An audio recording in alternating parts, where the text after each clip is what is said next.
to know that my son was part of us winning the Super Bowl last year, that made, for me, this second Super Bowl even more satisfying than the first. One of the things that I get kind of choked up about is that because of all the time you missed, you're coaching and teaching and helping other people's, other fathers' sons, you're never with your own. Now I get to see them every day. You say your family's first and football second and what have you, but the reality of it is the job to survive demands incredible hours. But what I tried to do was whenever I did have free time, I made sure that that time was spent not golfing or fishing or anything else, but with them and attending their events and being part of their lives. My father was very, very present whenever he could, and we always felt he was there, whether he was there physically or not. To me, that's what it's about. You know, your children have to grow up knowing that you want to be there, and when you're there, you're present with them. He was very much so like that. So growing up, I didn't think it was strange. I really originally started just to be a high school coach.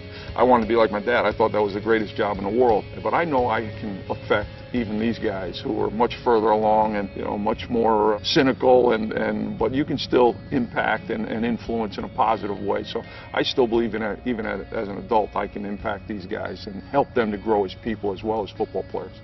I always wanted to be a professional athlete, and then always in the back of my mind, I thought, if I'm not going to be a player, I want to be a coach, and that was, so my direct initial thought process as far as a job goes was be like your old man, be like your father.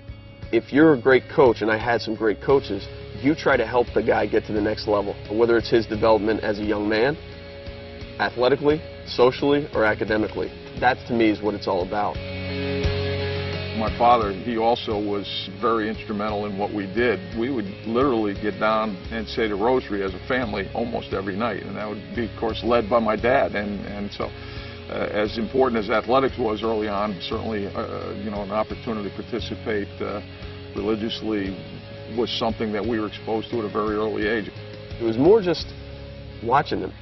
Seeing how he was and how he prayed and things like that, whether it was at Mass or, when we were praying as a family or whatever it was. But watching him and how he led by example through the Catholic faith and his faith, and knowing that he always had somebody to look up to. That kind of took hold with me as well.